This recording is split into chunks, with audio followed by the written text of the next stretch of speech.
Hello, everybody. Welcome to another episode of Find Your Model Health, the official podcast for those looking to optimize their long term health and weight goals and understand how their body really works. I am your host. I'm Shemaine Linney.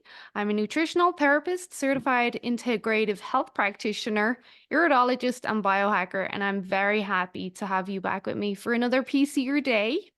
Today, we have an amazing guest on, but before I introduce him, I must remind you that the information in these podcast episodes is for informational purposes only and not to be taken as medical advice. Please consult your health practitioner before making any lifestyle changes. So, today, I bring you an amazing guest, Dr. Jim Stoppani, and he has quite the background, which he's going to fill us in on.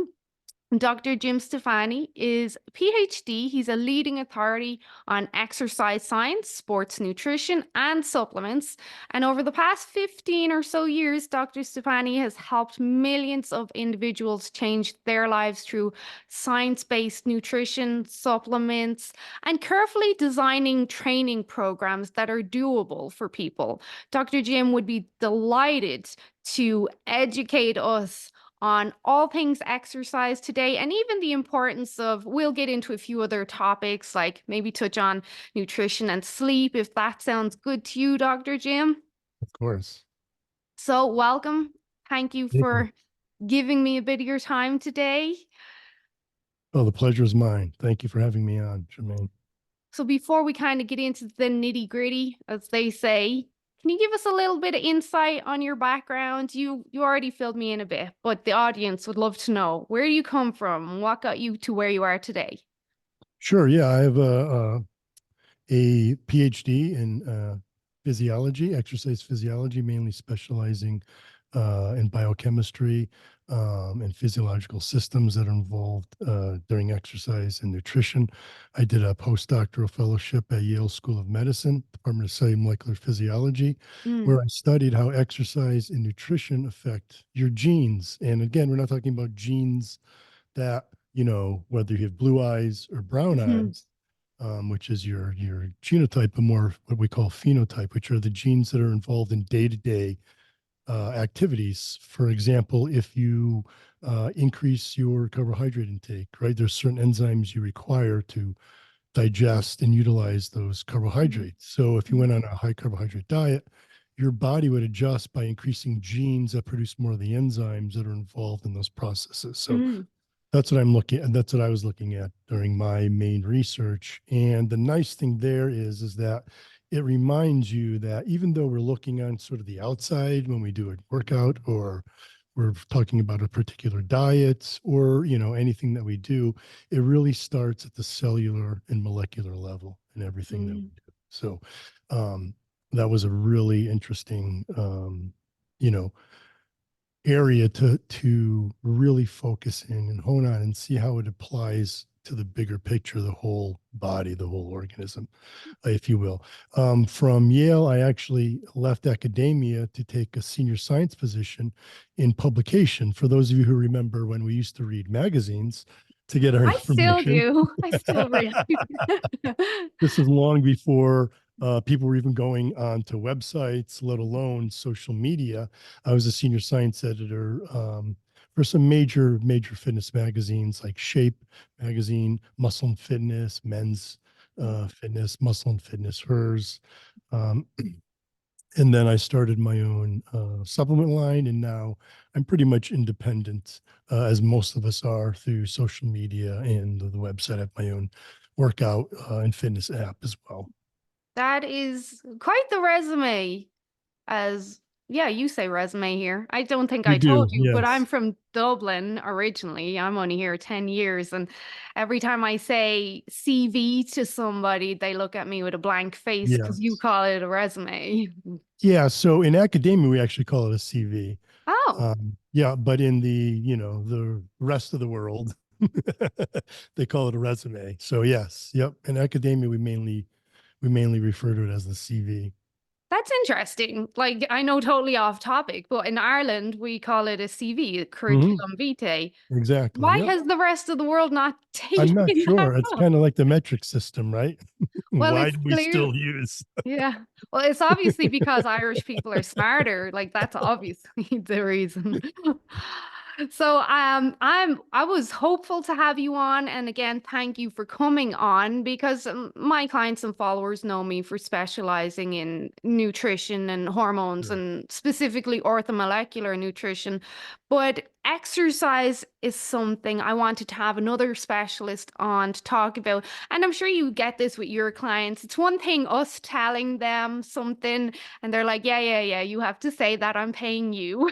But when someone Right. Yep. else, yeah, especially PhD, when someone who has the skill set and the background and the credentials, then they're kind of more likely to listen. So, um, today we're going to discuss exercise and the importance of exercise because I don't know if you've picked this up as much as there's many people in the realm of exercise. Obviously, we would see it a lot more being in the bodybuilding world. There's still a huge gap in society and the general population who are doing zero. They're not even walking. I don't know if the pandemic played a part in lowering people's motivation or they just don't understand the importance of even basic exercise like walking. So, can you highlight that for us? Like, why should we exercise? Why is it so important? Sure. I mean, I think to get to your question, why do so few people routinely exercise, even something simple as walking, is like you said, I don't think they understand the importance that exercise plays. And like I said, I did my postdoctoral fellowship looking at how genes are turned on or turned off um, with exercise. And so the real key to being active, and when we're let's define this. When we say exercise, I'm not just talking about going to the gym, Hmm. whether it's your garage or you've got a little workout station in your bedroom, wherever, whatever it is. I'm not even talking about a workout. Hmm. I'm just talking about physical activity throughout the day, walking, when you park your car, are you looking for the closest spot? Or are you looking for the furthest spot so you can get a walk in? Are you taking the escalator or elevator versus the stairs when you can? And so staying active is very, very critical because our bodies have not evolved past to the point where we're still in survival mode, right? When we wake up, our bodies are not designed to suddenly have somebody put a bowl, whether it's ourselves or our parent or our significant other or our roommate, to have a bowl prepared for you of food when you Hmm. literally roll out of bed. Yeah. We're still used to our bodies, and I'm talking about our genes, are still used to waking up and then having to go find the food, fight for the food, um, prevent ourselves from predators as well and the normal dangers. And so during the daylight, our bodies are designed to move all day long. Yet with technology and the way that life is today, there's not many opportunities for us to move. And if you look at, I have four children, and you look at our children and, the way that I grew up, I'm 56 years old. So I was a child in the 70s, right? Born in Oh, 68. In the 70s, we didn't have video games, let alone social media or YouTube. yeah. And so, if you wanted to get rid of your boredom, you had to do something. You had to go out and do something. And today, all you have to do is pick up a device, whether it's a laptop, a phone, a iPad, what have you, and there's your entertainment. And so it really makes it difficult for people to get in that physical activity that I'm talking about, not just getting a dedicated workout in, but staying active throughout the day. And the reason why that's important is the research shows that when we're sitting for more than 30 minutes, we're genes that control things like glucose regulation and fat burning are turned off because our body thinks we're at Wow. rest. We're sleeping basically. If we're sitting, we're sleeping. Yeah. So our body starts to conserve, starts to, you know, um, shut down those genes, and we start storing fat instead of instead of burning fat. And the same thing with carbohydrates. And so it's important to stay active throughout the day so that you keep those genes that are involved in metabolism turned on so that we're utilizing our fuel and we're burning either equivalent to or, or right around what we're consuming. Mm. So it's the aspect of mindfulness movement, like being Yeah. conscious that you're moving. As you were speaking about growing up in the 70s, I was kind of laughing to myself. My little boy, I was telling him the other day, when I was growing up, we didn't have phones or anything. Right. And he said, "Well, how did you contact your friends?" I said, "Well, we would just walk to their house and knock on the door. And if they weren't there, we just walked home." Like that was, so we were That getting was in it. our steps. But to him, he was like, "That's a waste of time. Like, why don't Right. we It's so just inefficient. call?" That's so inefficient. But it was great though, because you were getting the air, you were getting the sun. You didn't have this. There's a lot to be said nowadays. I'm sure you'll agree for convenience and social media and the stress it puts on us alone. And I just For remember sure. looking back at it now, probably because I'm an adult and I have bills to pay, it was actually fun just walking around, seeing who's out, seeing who wants to go to the store or whatever. Yep. Definitely. I have same similar memories, who wants to go to a bike for a bike ride? Who wants to go explore in the woods or the forest that we had? But yeah, and there was some hope there too, like even if you got bad news that they weren't there, while you're walking there, you had this hopefulness that, oh, he's going to be home, then we're going to go do this and that, and Yeah. so a lot of that is sort of gone with the technology because you get an immediate answer, whether they're there or not, and then you move on. But yeah, great memories. Well, one of them involved setting the post box on fire. Well, of Who course. who wants to do that? And then running from the fire brigade. And you know what? It kind of makes me sad with my kids that I have these memories. They don't have these memories of doing crazy stuff. Right. Obviously, I grew up in Dublin, but uh, just the young kids nowadays, they miss out on this aspect of life of getting chased through a field and just stuff. I was a troublemaker, obviously, but so back to the societal aspect though, and the mindfulness movement, you said a few times like people, we can't move as much. And I understand people have demands, 9 to 5 jobs. Some people have second, third jobs. Of Y- course. Do you think there's an aspect of choice there though? People choose to not move as much. Yeah, for sure. I hear all the time people will say, look, I work 3 jobs. I, go to my first job, I come home and literally change, and I'm Mm, off to my second job. I have to drive because the distance is, 30 minutes mm, to both. I can't bike or walk. So I have to drive. And then the day is literally over. And then I have to get up within a few hours for the next job. mm, Where can I work out now? mm, Again, obviously I'm sensitive to that schedule and that lifestyle, and doing that work is then going to make you so fatigued that even if you had 30 minutes, what are you going to spend doing it? You're probably going to relax. You want to relax, you want to break, you really don't want to think about exercise. Whereas to you and myself, that 30 minutes, if we could exercise, that would was what you and I would feel is relaxing, mm, versus sitting. But for most people, um, they would choose the couch because they've been sort of active, even if it's a desk job. Their mind's active, they're busy, they're thinking. They just want to break. They just want to relax, and so is it a choice? Sure. Obviously, it's a choice. I think the majority of people who don't work numerous jobs can find the time to watch their favorite television mm, series, right? No problem. Um, Yet they'll tell you that they don't have time to work out, which, again, I'm very sensitive to people's work schedule, and finding some time to just unwind and relax and not be worrying about, oh, how many calories am I burning? How many am I exercising? Am I being physical? But I do think the majority of people willfully neglect that, and it's a choice. Mhm.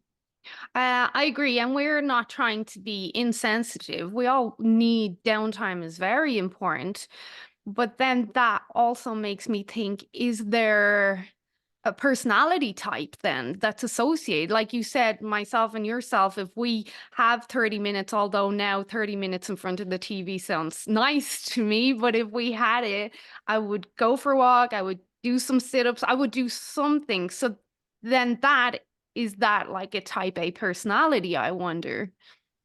I think to some degree, it is the personality, and then I think a lot of people just don't like to be uncomfortable. And for some people, it's far more of a challenge, like breaking a sweat or, breathing heavy to them, um, almost even gets them into like a panic. Like, if they're not used to it, now their body is, it's hard to breathe. Mhm. I'm hot. I'm sweating. My arms or legs are kind of sore, and that doesn't feel good. Why would I want to do that? Mhm. And so I think for some people, they're more sensitive to those cues, and it prevents them from really, being more active and in pushing themselves. And I think we've all had clients that we can relate to that are, saying certain ones will run through a wall if you told them to, whereas other ones you literally can't get them to get up off the bench, and so I do think there is a sensitivity to the discomfort, and some just have a higher sensitivity, to it. We're all individuals, and so that, that's the what's interesting as a scientist is when you're doing science, it sort of lumps everybody in, oh, well, we Yeah. looked at 400 people, so that means this applies to everybody, but everybody is, has individual biochemistry, physiology, the way that their psychology works. So, Mhm. you have to remember that when you're working with someone, and you have to remember that about yourself as well. If you're wondering what's wrong with me, why do I hate exercising so much? Well, maybe you're just more sensitive to the discomfort. Now, of course, you obviously should overcome that somehow by taking, baby steps, a light walk, and eventually increase the time that you're walking or the intensity uh, that you're walking. But I do think that, it's harder for certain individuals. Mhm. You're correct in the individual aspect of things, and even I will have to have that self-talk with myself. I would push myself. I'll push myself in the gym until my eyes bleed. Today I was pouring the milk after the gym and I was like, uh-oh. I couldn't hold it. I had just pushed myself. I'm sure you've been there. I was like, how am I gonna make this? But so I'm the other end of the spectrum where I have to Certainly. Yep. almost afraid to stop rather than start. I'm almost afraid to stop. So, but for people who are afraid to start and get uncomfortable, like how do we overcome that? Because it's more of the people that are afraid to start than it is of Yes, people who are afraid to of stop. course. Yes, for definitely. And I think one of the best things is community, like having somebody with you. If you're out for a walk and you're having a conversation with someone, that 30-minute walk kind of flies by versus if you're Mhm. out there by yourself and you're thinking about, I'm sweating, my legs are uncomfortable, I can barely breathe, my heart's beating so fast. When your mind is sort of, you know, taken away from all those cues that your body is giving you to stop, Mm. I think it helps. So I think having someone to exercise with can make a big difference for those who have those issues with starting. Or even like a walking group, maybe just a Precisely, yes. Whether it's one person, whether it's a group, whether it's a group class, like weightlifting, right? Boring is so boring. Okay, right? For most people, I love it. yeah. Well, Absolutely. I'm like, hold on Uh, now. no, I'm not, I'm saying for the majority of people, Yeah. you tell them you're going to come in and do 3 sets on the bench press, and they're just like, this is so boring. Which is what, like whatever you want to say, where you are on the fence about CrossFit, I know people in academia who have literally done research to disprove CrossFit and how it's dangerous and whatnot. But you know what CrossFit has done for strength training in Mm-hmm. general? It's opened up so many different people, because now it's no longer you go in there and you're bench press and then you sit and then you do another set. There's community. You Yeah. know what I mean? And it's far more engaging and fun. And so I think one thing to remember when we can talk about, how important strength training is, how important aerobic training is in the spectrum, but really it's what type of activity are you going to consistently do is, Mm-hmm. you know what I mean? Is Yeah. what you should be focusing on. Hopefully it's something that's balanced, that has a little bit of strength component and in both, if you're just going to pick one thing. But as long as you have some type of activity that you can consistently do and you enjoy doing, and you'll come back to it.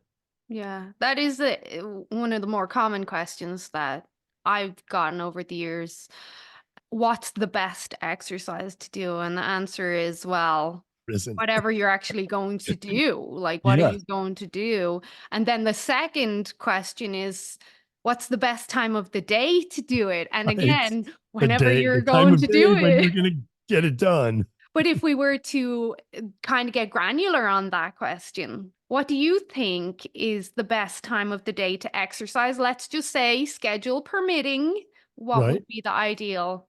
Well, what the research shows is that for athletes, sometime in the late afternoon, like 4 to 6 or even 7, in that window, Hmm.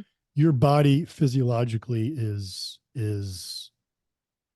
more superior, if you will. You're stronger, you're faster at that time of day. But when we look at the research, when athletes train, as long as they're training consistently, Mm-hmm. that's the more important factor.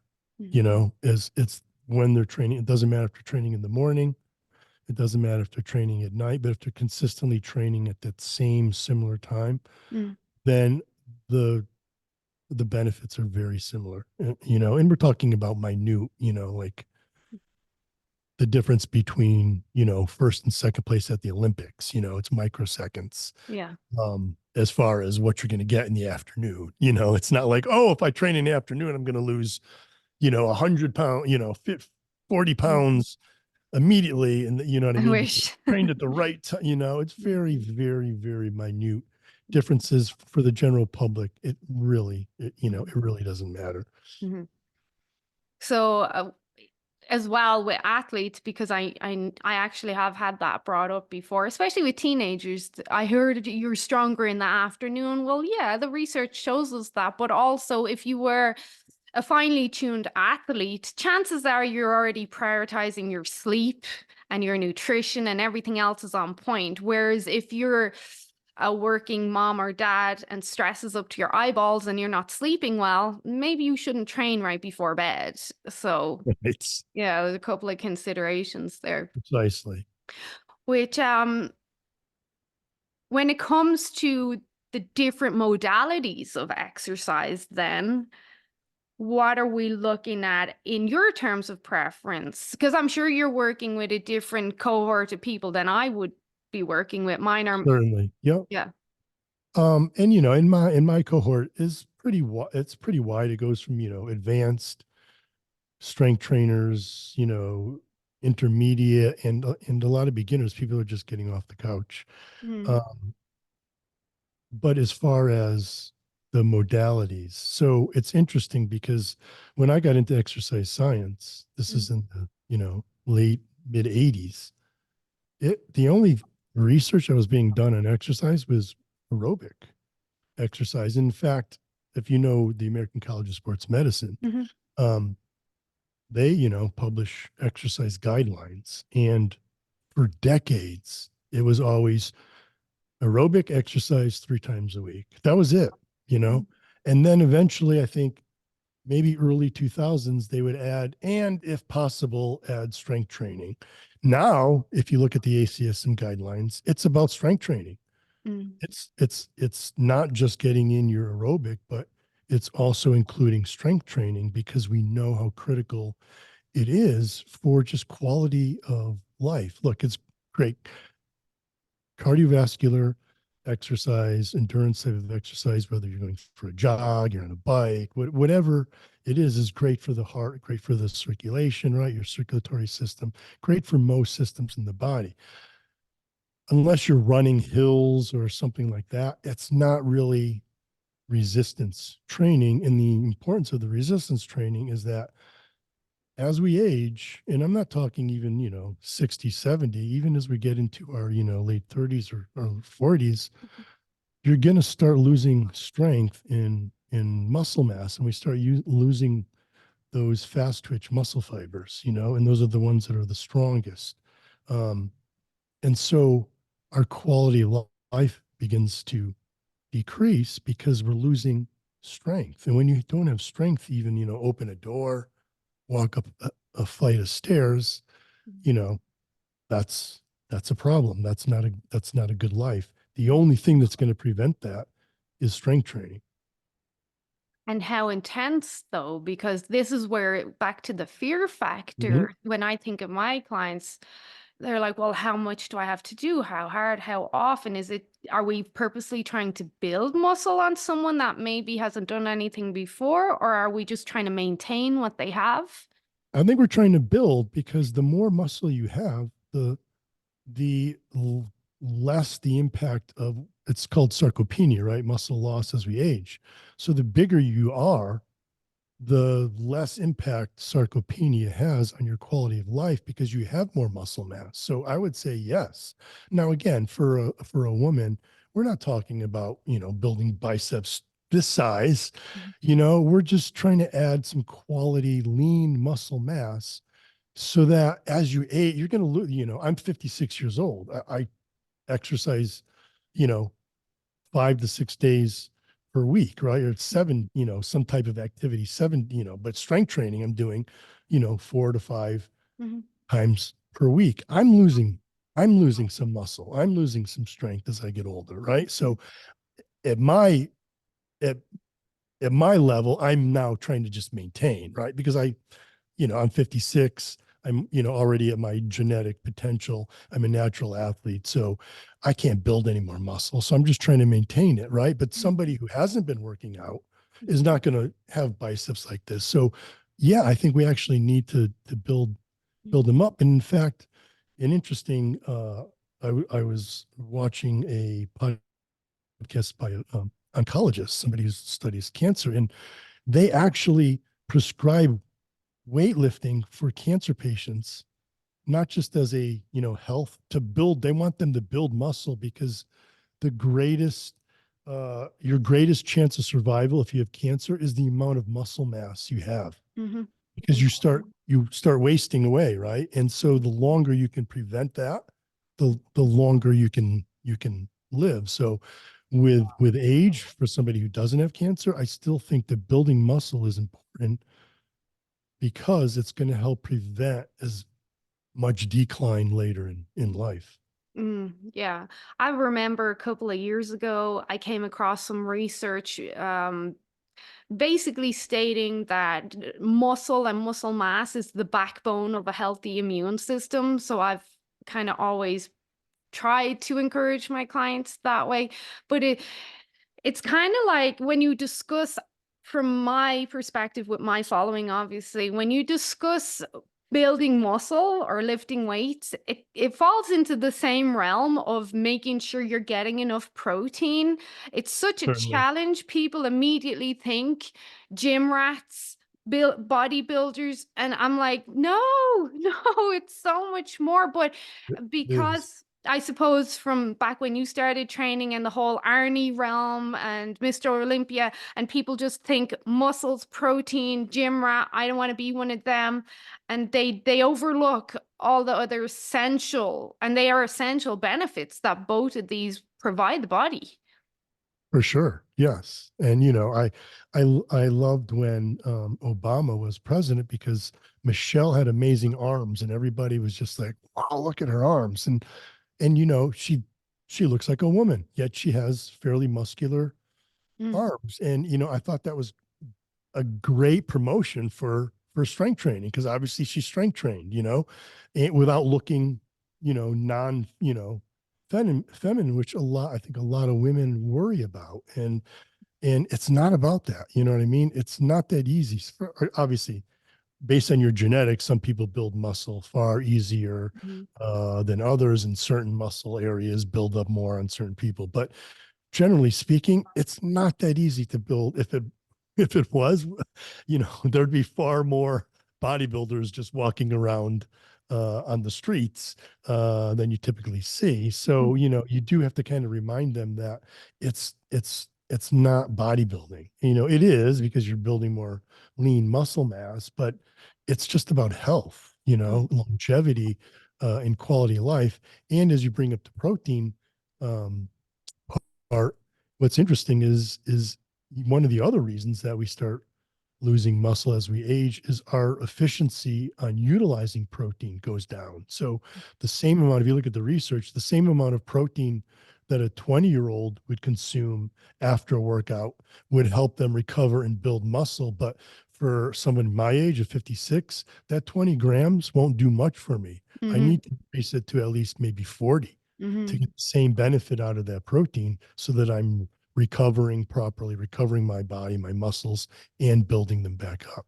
Yeah. So you touched on 2 points that are really valuable for people to hear again. The first one is the protein one there. The older you get, the more protein you need. Whereas I think a lot of people think, especially teenagers, young boys starting in the gym, they think they need more than us because they're growing and they're starting from scratch, which is not true. You have Exactly. metabolic advantage that we are slowly losing. Thank you. Yes. And then the second thing is this doesn't get discussed, and I'm aware of it, and but you brought it up is that for the gym rats like ourselves and other people that love to actually body build and build big amounts of muscle mass, we get to a point where regardless what we're doing, we are going to start losing muscle. We won't keep building, especially if you're natural, obviously, but we eventually are going to start regressing there regardless of what we're doing, and it's pretty much unavoidable. We can maintain. And what when you said that, what actually popped into my head was, I don't know if you know the movie Universal Soldier with Dolph Lundgren and Van Sure. Damme. I Of was watching course. Yep. that the other night, and I was thinking like out of that gang, we had Sylvester and Arnie and the whole lot. Dolph Lundgren, out of all of them, he maintained best. Like he probably still looks the best out of all of them. But even if they're all still going to the gym, they all regressed with age. Like you can slow it down, but you can't completely avoid it. And though those guys have like their own personal trainers, their own chefs, they can afford the best supplements and they still regress. Yeah. And they have to look good on camera. They're on camera. Yeah. They have to look good. So despite that, they are not looking as good as they did 20 years ago, right? Yeah. We would say. So yes, unfortunately, and in the future may be with stem cell, therapy and peptides and whatnot. Maybe, and in fact, there's a study where they actually reversed aging in mice. So the future possibly, but right now in 2024, there's no way. There's unfortunately no way to prevent aging, but you can sort of slow the aging process, if you will, and that's through exercise and proper nutrition, making sure you do some strength training, right, staying active, and making sure you're getting enough protein. Well, correct me if I'm wrong, but exercise is the one thing that you can do, regardless of weight loss or weight gain, and improve all metabolic markers if you're just Exactly. exercising. Yes.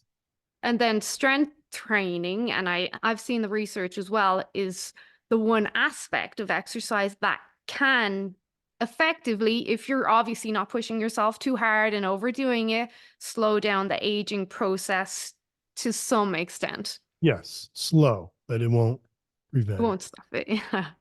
So I know a lot of people are thinking, okay, guys, get to the point though. Which modality is best for fat loss? I would say strength training.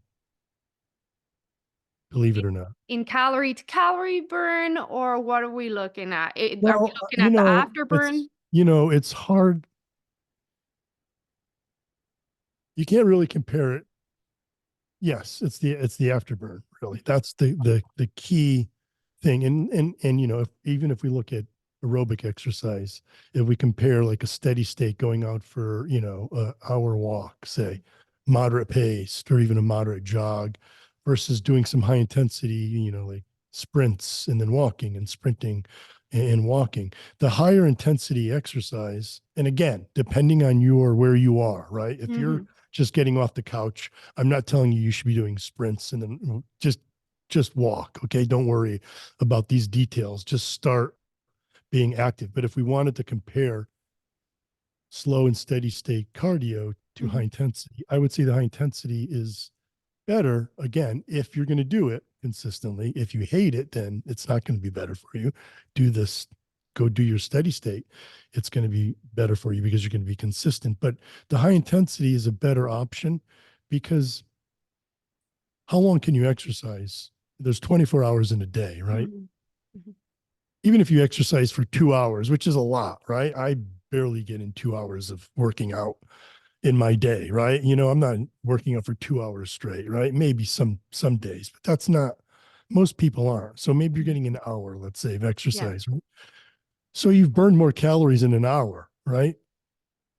But with cardio versus weightlifting. But what happens after the next 23 hours?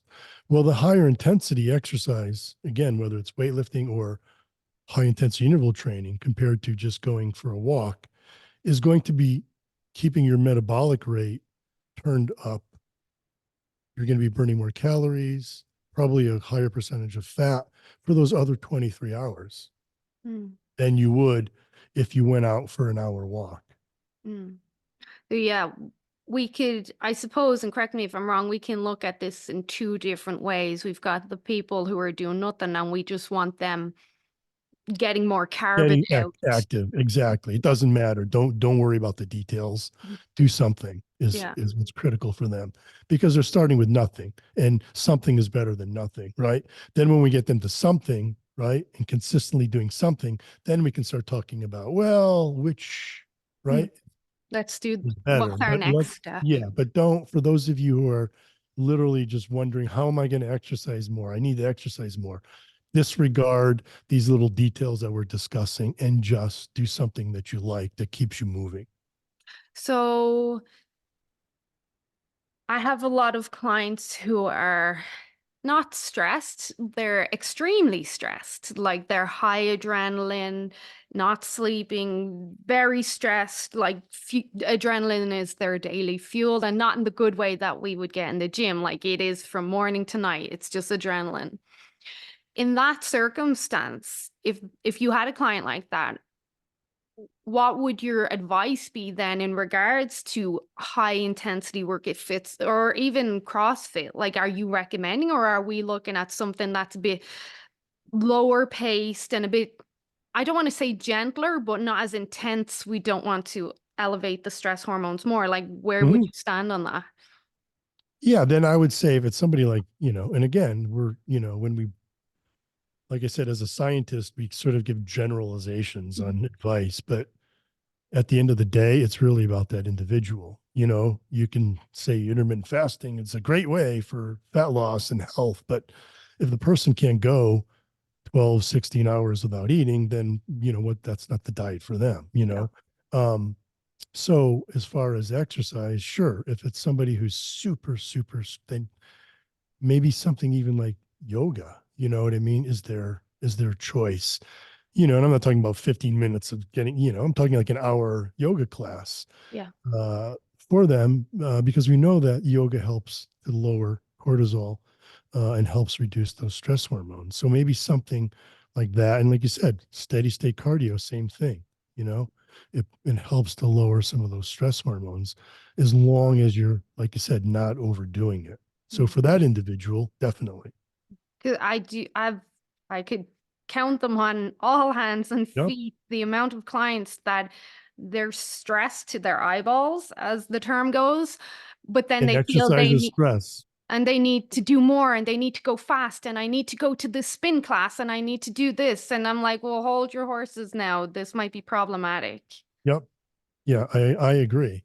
And like I said, slow it down, go for a walk, a yoga class, something like that. So you mentioned, and I hadn't intended to discuss this, but you brought it up, so we'll go into it. I love your opinion on carbohydrates now because we've obviously had a huge wave of keto and carnivore and liver obsession and all that. And people have a fear now of carbohydrates. Where do you stand on the whole carbohydrates, high fat, low fat kind of concept of things? So I'm on the side of, there's unless we're talking about maybe trans fats, right? Food with Mm, trans fat. There's no bad food, like, people will say, you need to avoid bacon or what, whatever. As long as we're not talking about something that has, man-made trans fats added to it. There's really no bad foods. It's about, it's about your balance. mhm, And so I don't prefer keto for for my for my clients. Would a keto diet, if somebody came to me and said, I've got a wedding in 6 months, I need to lose 30 pounds, I want to look better, for this vacation on the beach, would keto work for me? Sure, yes. But for the for for the people who follow me, mhm, they're interested in continuous progression, not just dropping 20 pounds and then they're mhm. calling it a day, right? Yeah. They don't want to just get rid of, if I have a client who has, belly fat, they're not just looking to get their belly flat. They want abs. Mhm. Okay. And keto isn't going to get them from belly fat to abs. It'll get the belly fat, some of that belly fat off fast and dramatically. But eventually you're going to hit a sticking point. Your body adapts to Yeah. whatever diet you're doing, whatever calorie count, whatever carbohydrates, even how much protein your body adapts uh, to that as well. And so the reason I don't like the keto is for people who want my advice are in it for sort of the long haul. Yeah. And so what I find with keto is you've taken you're taking somebody who's eating 400 grams of carbs and now you're taking them down to 20 in Yeah. one fell swoop. It doesn't need to be that Trust. dramatic. You know what I mean? And again, if like I said, if you can do it and you want to do it for quick fat loss for a certain time point, then great. But if you're in it for the long haul, going keto, eventually your fat loss is going to stall. And then what are you going to remove? You're going to have to start removing protein and fat from your diet to keep your calorie down so that you can continue. So that's the reason that I don't really like keto. And again, a lot of my diets that I'll have people on will eventually get maybe to that stage where they're in keto, but they didn't go from 400 to 20. They went from 400 to 300 grams of carbs, 300 to 200, Mm. 200 to 100, 100, gradually as their body adapts, progressively lowering the carbohydrates or carbohydrate cycling. Um, but and I think I forgot the original question that you asked. It's just your opinion on carbs as a whole because So people yeah, so are afraid. and the one of the other things I tell people is I'm not a food Nazi. Like I said, there's no, if you tell me you love pizza, I'm not going to tell you you can never, and that's why, diets fail is you tell someone who's, has a certain food and regardless of why they love it, maybe it's their mom cooked it for them every Sunday and now mom passed away and it's a comfort food for them. And now you're going to tell them that they could never, ever, ever eat that. That's ridiculous expectations. Um, for someone. And so, for carbohydrates, it depends on the person, Yeah. like I Yeah. said, do you want to get ready for a wedding in next month? Sure. Try the keto. Do you want a long progression and you want to get down to where you can actually see your abs? Mhm. Then maybe, manipulate your carbohydrates. But I'm not the type of person to say, oh, you should never eat carbs, or you should never eat this type of carb. You should never eat grains. You should never eat fruit, or, what have you. Even sugar, like post workout, what you've burned a good portion of your glycogen in the muscle and in your liver. What replaces that glycogen? Glucose. It's a simple sugar. What's the easiest way to replace it? By consuming sugar. So, a lot of people say you should never ever eat sugar, but I say, well, there's a sort of time and a place, and if you're trying to recover, particularly if you're an athlete you've got a double header, say, that day, what are you going to have after that first game? Would you want, a slow digesting carbohydrate? No, you want a quick carb, replenish that glycogen really fast, and now you're ready for that next, you know, game Mm. or competition, what have you. Yeah, I've always emphasized the importance of my clients consuming carbs for more, well, apart from thyroid and adrenals, predominantly I work with women, and I do have a lot of male clients that I'll encourage to have carbohydrates for even gastric issues. People will tolerate, for example, pure sugar way better than they will tolerate pure MCT oil. But Definitely. um not that I'm against keto either, but I'm looking in the long term. Like Precisely. eventually you're going to want a piece of cake. Eventually like you have to live at the same time. It's not realistic. It's nice in the short term, like you say, oh, I'm going to Mexico in a month, let's have no carbs. But then when you do have the carbs, that's going to be fun. Yes. But it's especially, I think, when we're looking at stress nowadays, sugar is an amazing tool for pushing down the stress hormones, and it's been victimized so much that it's like the protein, it's a constant battle. It's okay, you can have some carbs, you're not going to die, like you're not going to put on 10 pounds. Right. But people have this big fear factor. So I don't want to take up too much of your time, but one of my clients' sons actually asked me, he's 18 and he's what we would call a hard gainer. Sure. And he's looking for some tips on how he's going to the gym. And I gave him a program to follow. So he's trying to do everything right. But again, he's a hard gainer. Yeah. So I would say for him, then, like we talked about, right? He might think, oh, I need more protein. Maybe, but at your age, your body's ability to use the protein that you're consuming is so efficient. So if he's a hard gainer, I would probably say shoot for closer to if he weighs 150 pounds, say, he should be shooting closer to maybe 150 grams of protein per day. But more importantly, he should really be focusing on carbohydrates. Mm, And there we go to the carbs, right? And yeah. you know, and getting in carbs probably closer to and again, depends on the individual. I would probably make sure he's getting at least 2 grams per. So if he's 150 pounds, 300 grams of carbs Mm, at least. He could go higher as long as it's not leading to fat gain, and unless that's not a problem for him. At 18, gaining a little bit of body fat, probably not so problematic. But then also fat. So for the male, right? What the research shows is in athletes who consume more fats, particularly mono and even saturated, that leads to higher testosterone levels. And so making sure he's getting adequate. And again, you'd think an 18-year-old has no issues with testosterone, but if we look at the data, you know, younger populations now have lower testosterone than we did decades mm. earlier. It's environmental factors, our Social lifestyle. media. Yes, exactly. Mhm. And so I would make sure he's getting about half a gram per pound of body. So if he's 150, somewhere around 75 grams of fat, and not to be too afraid of saturated fat. I'm not talking, you know, go eat,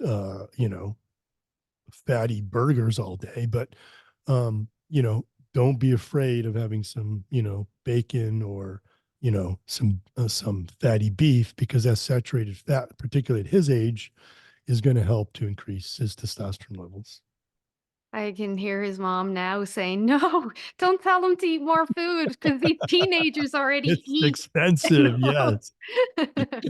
And last question, because you just mentioned testosterone, and testosterone is on the decline now. I saw recent research showing that infertility in males now has surpassed the infertility in females.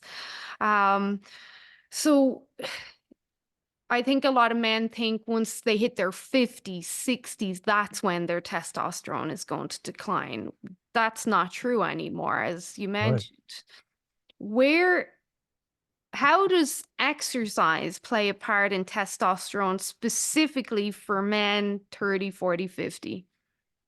Well, exercise will acutely increase your, particularly strength training, right? Will increase your testosterone acutely. So if you go to the gym, right, do a strength training workout, during the workout and immediately after, your testosterone levels will be higher. Mm, Um, but again, it's acute. It won't really lead to that much chronic increases in testosterone, but maybe, but it's not as is not as significant as the acute, meaning that immediate rise that we get. But that's important because when testosterone is, for males at least, is important in the muscle recovery and growth process because that testosterone is activating genes that are going to increase muscle protein synthesis, which is enhance recovery in building. And so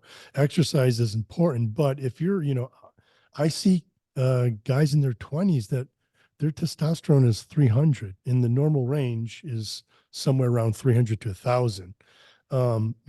Typically you would expect somebody in their 20s to be in the 900,000, even a little over mm. 1,000. But I'm seeing time and time again subjects, particularly those who are overweight or obese, with very, very low testosterone levels down in the 300 level. And you think that's, well, I don't, not to put words in your mouth, but would you associate some of that with aromatase? They're just converting that testosterone into estrogen because unhealthy dietary Yeah, and I think they're just habits. not producing in as much as well. The cells in the testicles that produce testosterone are not as functional as somebody with a healthier lifestyle. Yeah. It's interesting. We could probably talk about this for hours. Forever. It is so interesting. We can easily get wrapped up in the world of nutrition, but forgetting to move is a whole other factor. So hopefully we've given some people some ideas on. Yeah. And, before we go, the other thing I will say about movement is, like I said, it's important to be physically active. And, we talked about after 30 minutes of sitting, which we've been doing right now, our genes are shutting down, right? That are involved in fat burning and carbohydrate utilization. So I have what's called the 30-60 rule. And so every 30 minutes that you're sitting Yeah. consecutively, if it's at your desk, if it's in front of the TV, you'd simply just get up and stretch, do some jumping jacks, walk to the bathroom or water cooler in your office. But every 30 minutes that you're sitting consecutively, just do 60 seconds of any type of activity. Doesn't have to be intense. Like I said, it could be just walking, and that'll make a world of difference in your metabolism, in the way that you use fats and carbohydrates. And I've had people who follow me, not clients, because all they did was listen to the 30-60 rule. They applied it. They didn't start working out. They didn't go to the gym. They didn't change their diet. Mhm. And they've lost up to 60 pounds after several months of just doing the 30-60 rule, just making sure that they get in these short little bouts of activity throughout the day. And now that you say it, like that is totally doable for most people. And there, Most people. that simple increment, that change during the day is more than what they were doing already. It's again, Yeah. it's something. And I'm sure you came across the study. There was a study done a couple of decades ago on fidgeting, and just Yeah. fidgeting, so that non-exercise activity made more of an impact on daily metabolic expenditure than your 1 hour in the gym did. So just Yeah. tapping your foot as I'm talking, my hands are, all this stuff we don't think about doing, even playing with your hair. This is movement. Yes. And in fact, there's a study, Australian study, where they looked at people who worked out similarly to about 2.5 hours per week, right? Same similar type of exercise. And then they broke them up into those who watched more than 40 minutes of television Mhm. and those who watched less. And again, it's not about the television, it's Yeah. just a reflection of how much sitting they're doing, right? Yeah. So those sitting, watching more than 40 minutes or sitting longer, the ones who were sitting and watching television more, they had bigger waist circumference, higher blood glucose levels, and I believe higher blood pressure than the group that wasn't sitting, even though they worked out the same, Mhm. similar. Just that sitting was, ruining their health, if they will. The workout is basically not enough. The way I like to say it is your workout is what an athlete does. And they're like, well, I'm not an athlete. I'm like, no, yes, you're an athlete in life. Everything that you do, right? That's what your workout is prepping you for, right? You're stronger now. You can carry the groceries or your child, it's, sure, it's helping you lose weight. You look better if you want when you go to a party one now, right? That's what the workout is doing, but it's not enough for your health. That's just being physically active. And so you need to incorporate ways to be more physically active, even if you work out. A lot of people think, oh, I just went to the gym for an hour. Now I can spend the rest of the day sitting and watching television. And no, that is not, like, our bodies weren't designed to just get this lump of exercise in and then just be sedentary the rest of the day. We need to be active the majority of the day. Yeah. Then we'll wrap it up with that topic of sitting is the new smoking. True. Yes. This has been brilliant. This has been really great. I know people are going to glean a lot of information from this, especially our teenagers and lean gainers. Um, where can people find more about you and follow you and delve a bit more deeper into your work, Jim? Sure. You can find me on, most social media platforms, right? Facebook, and just look for Jim Stoppani. I don't have any fancy handles. Facebook, Twitter, Instagram, Yeah. uh, or X, formerly known as Twitter, I should say. Yeah. Instagram, TikTok, YouTube, and then I have the website and fitness app, jimstoppani.com. And you have your book as well. And I told you I'm just outside Canada, and I'm pretty sure we can get the book here, Oh, for definitely on sure. Yeah. Amazon. Yes, you can get, and you might be able to see it Yeah. behind me here, Encyclopedia of Muscle and Strength. And again, this is for strength training. There's, it's not about general health. This is for sort of, beginners in strength training, intermediate, and even advanced, but it's really strength training specific. But So yeah, it's you not can get that. just You can get that on Amazon, or you can go to my publisher, Human Kinetics. cool. And that book is not just for gym goers or teenagers or men trying to put on muscle. It's for everyone. It's for everyone, for sure. Right. Brilliant. Well, thank you for this. This has been great. Oh, thanks for having me on, Shemaine. I really, really enjoyed it. I'm going to go move now because it's Yes, actually been an exactly. hour.